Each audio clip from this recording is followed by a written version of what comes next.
Linien waren nicht da, es war alles aufgeräumt. Direkt vor Ihnen diese großen Betonplatten, darunter sitzen die Spieler. Das liegt nämlich daran, dass die Gäste von der Sponsoren-Lounge, wo wir gerade herkommen, hier runterkommen zum Unterrang zum Spiel.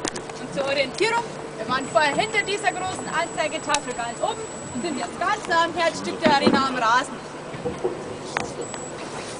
Sie haben jetzt wieder Glück, denn bevor die Bundesliga gestartet hat, waren die Tore nicht da, die Linien waren nicht da.